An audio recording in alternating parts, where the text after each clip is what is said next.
इस वीडियो में हम आपको क्रमचय परमुटेशन के बारे में बताते हैं। परमुटेशन क्या होता है। कोई फाइनाइट सेट है, उसको के स्वयं पर ही अगर कोई 1-1 ऑन टू मैपिंग हो तो वो क्रमचय कहलाता है। ठीक है, सेट कैसा होना चाहिए, फाइनाइट होना चाहिए और उसी सेट में, उसी के अंदर ही एस मान लो कोई सेट है तो एस की एस पे मैपिंग जो है 1-1 ऑन टू होगी तो वो क्रमचय, उसको क्रमचय कहते हैं, यानी परमुटेशन कहते हैं। ठीक, यानी एक ही ग्रुप, एक ही सेट है आपके पास एस, उसमें जितने एलिमेंट होंगे वो उसकी डिग्री कहलाएगी। उसका परमुटेशन अब जैसे 3 एलिमेंट हैं एक्स वाई जेड की सेट के अंदर, तो उसका परमुटेशन कितने ढंग से कर सकते हैं, फैक्टोरियल 3 से, यानी 6। तो उसके क्रमचय जो होंगे वो 6 होंगे। इसको S3 से आप निरूपित कर सकते हैं। ठीक, जैसे ये है आपका कोई n एलिमेंट का सेट है, S कोई सेट है x1 x2 xn,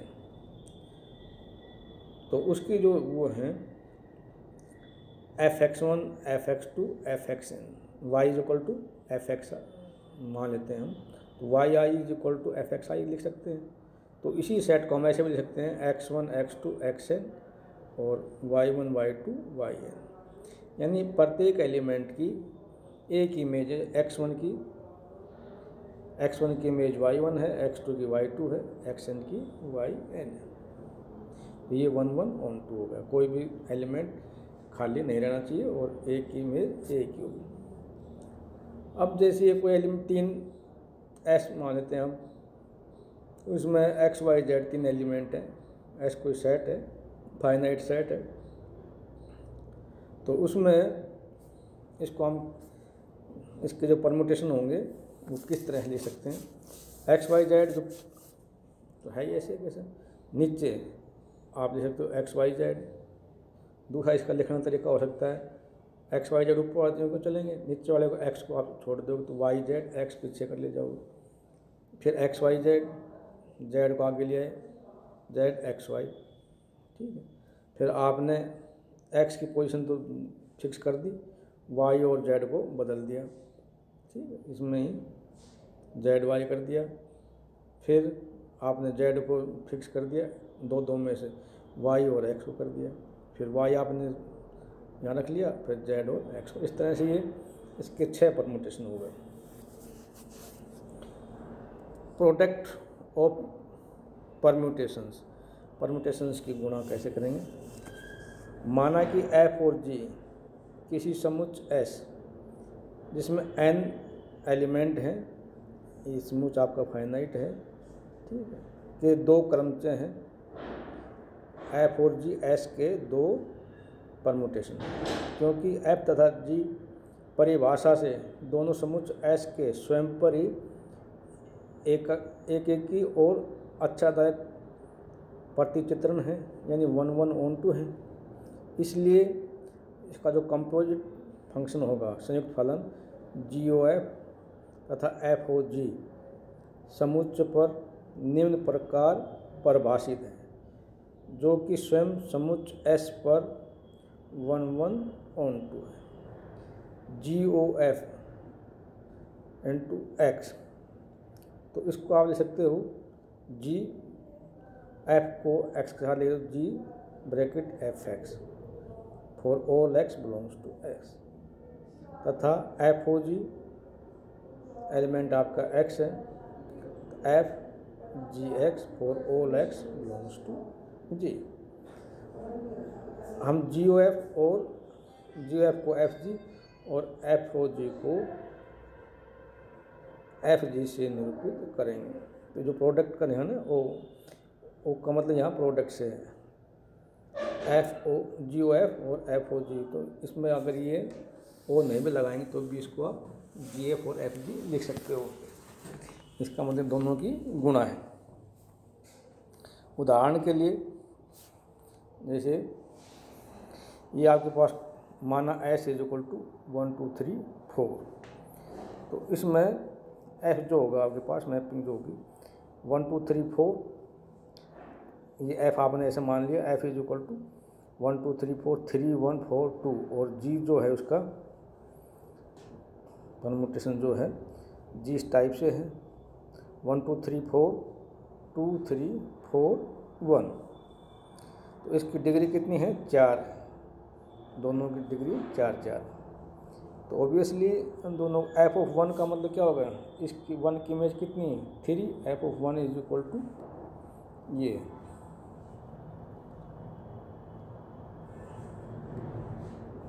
F of 1 जो है इसमें इसकी इमेज ये है, एफ ऑफ 2 की इमेज होगी 1, एफ ऑफ 3 की 4, एफ ऑफ 4 की 2। इसी तरह G1 की इमेज क्या है 2 है, और G2 की इमेज कितनी है 3 है ये, और G3 की इमेज 4 है, और G4 की इमेज 1 है। ये इसकी मैपिंग है। तो यहाँ से ये आपने FG1 F O G1 is equal to FG1, तो आप इसको लिख सकते हो F ब्रैकेट G1, यानी जी के साथ आपने मतलब G1 का इमेज देखनी है। G1 का मान कितना है आपके पास, G1 का मान है आपके पास 2, G1 की वैल्यू कितनी है ये 2 है यहाँ से। तो ये होगा F ऑफ 2, यहाँ से इसको आप ले सकते हो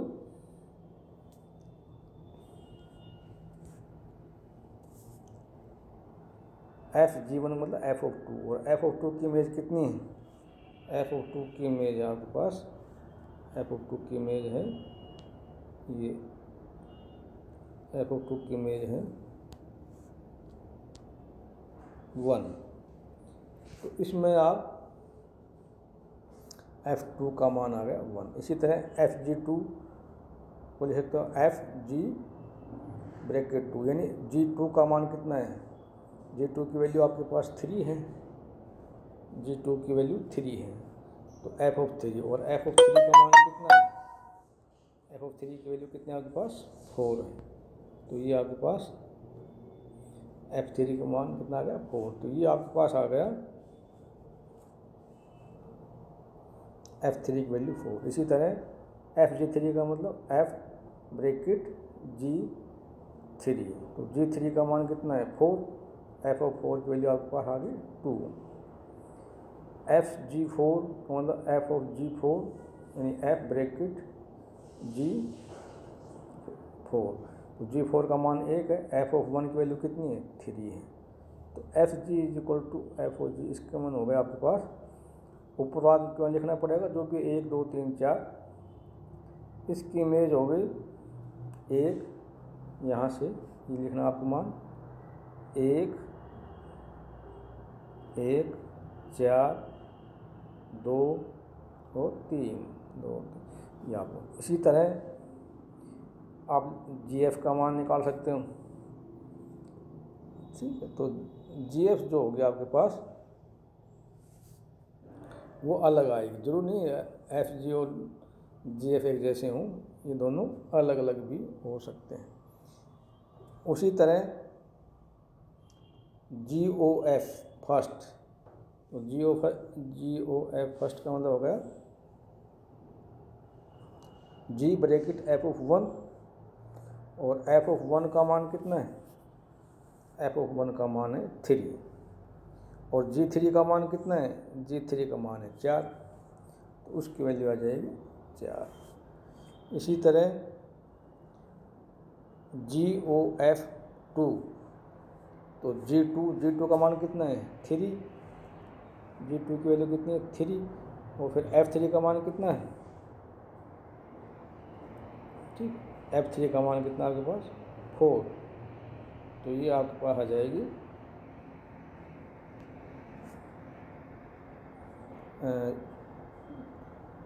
GF2 F2 की वैल्यू कितनी है ये देखनी है आपको, F2 की वैल्यू कितनी है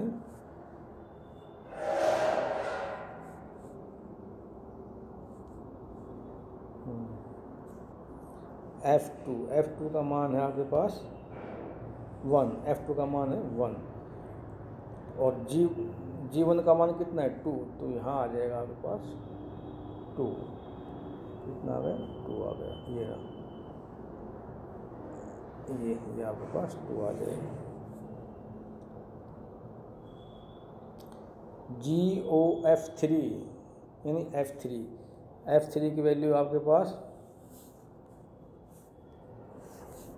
F3 का मान है 4 और G4 का मान कितना है आपके पास, G4 का मान आपके पास 1, तो ये आपके पास आ जाएगा 1। इसी तरह आप निकाल सकते हो। तो आप देख रहे हैं कि इन दोनों की वैल्यू अलग अलग है, तो ये